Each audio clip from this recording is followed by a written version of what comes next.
Hello. For those of you that don't know me, my name is Dana, and I have been on a healing journey for many, many years for traumas that I've had in my life. But in the last year, I am on a healing process from losing both of my parents. I lost my dad February 4th of 2022, and I lost my mom October 4th of 2022. And so part of that healing for me is just sharing stories about my parents.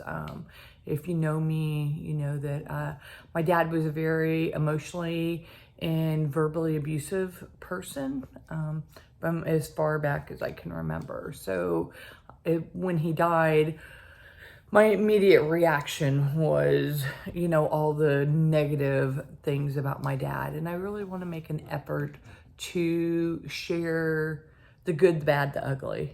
And so that's what I'm hoping to do in this series of videos.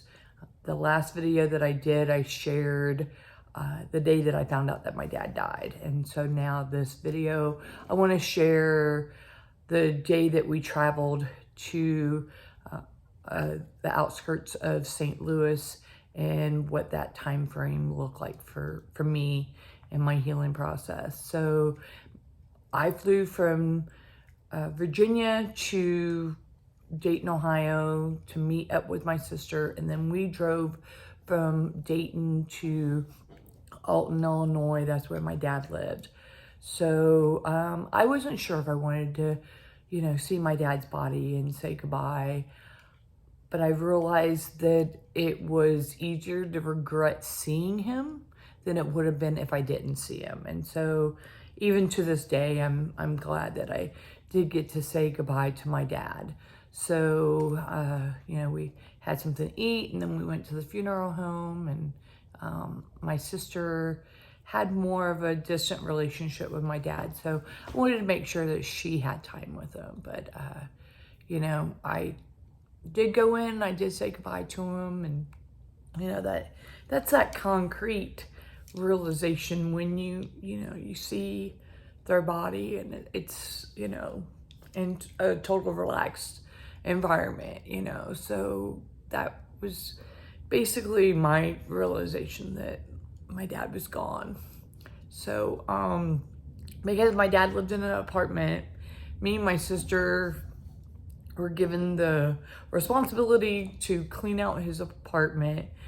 My dad's sister from Chicago, she was gonna come, and she was my dad's executor of his estate, so she was more there just to kind of tie up loose ends or whatever. But me and my sister had the responsibility of going through everything, and that was really hard, but it was also therapeutic, because we got to see things about my dad that we didn't know. But it was definitely difficult. I found out Friday. I really didn't, sleep Friday night in Ohio. Then Saturday night, I decided to sleep in my dad's bed, and my sister slept on the couch. And Sunday morning, I woke up, and I thought I was dreaming, but then I woke up realizing that I was in my dad's bed. So I knew I hadn't been dreaming, that this was my reality, that my dad was gone.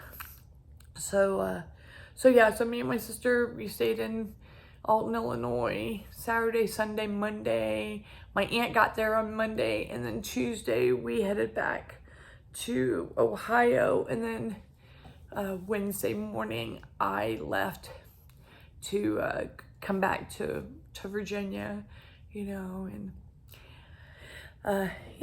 when somebody passes away, you hear so many good things about somebody, but it always makes me wonder, especially for my dad, like I've said, that my dad was a very difficult person to love, and so many of his neighbors were just, coming up, or Chester's daughters, and we would say that we were, and They were like, your dad was such a great person. And, you know, I'm thinking sarcastically in my head, I wanted to show my picture. This guy right here, are you sure that's who you're talking about? Because my dad was not a nice guy to me, you know. But, you know, I think also to strangers, you know, you kind of aren't as harsh as you are to those people that are close to you, you know. But like I said, it was very therapeutic to hear people talk about my dad, you know. So yeah, and my dad was a gambleaholic. He spent a majority of his life at a casino boat in Alton, Illinois. It was called the Alton Bell.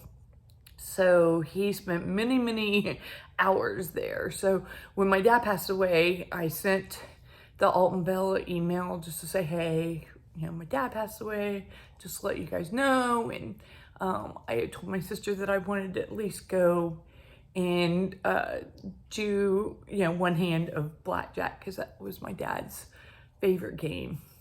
So we went, my aunt got there on Saturday, or I mean Monday. So me and my sister went on Monday to, you know, play blackjack in my dad's honor. And they didn't have that many tables open because this was kind of like the tail end of, you know, COVID. So they only had like maybe 1 or 2 tables. And it was earlier in the evening. So they didn't usually have many tables in the middle of the day. So they had 1 table open, and they said they were getting ready to open another one. So we waited because obviously that first table was, you know, already full.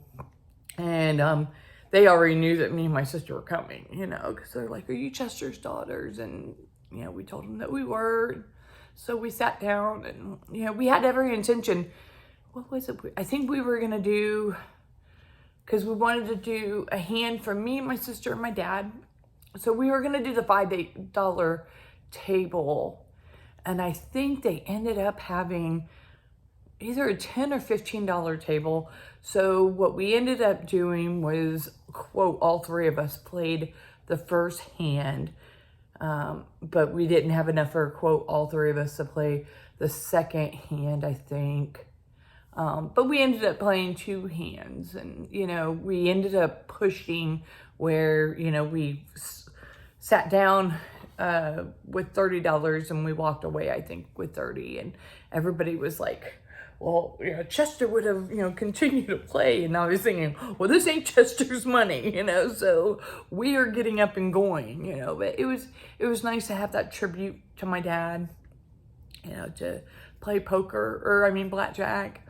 And then my favorite place in the St. Louis area is Emo's Pizza.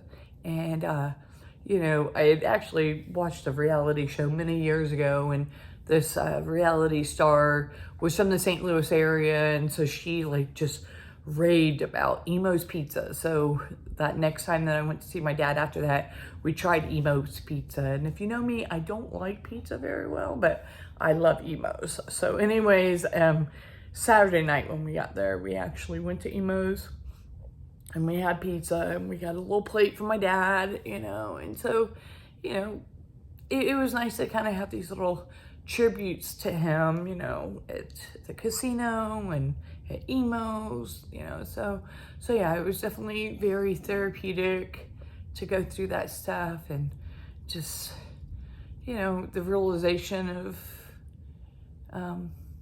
my dad's decline, you know, because I had seen him and been in that apartment in June of 2018, and this is now February 2022. So just a little less than 4 years, and just, you know, his upkeep wasn't as well as it was before. And, you know, you just never know, you know. And I think that's the hard thing about having, you know, parents that are declining and you don't live very close to them, that you're not aware of what is going on, you know.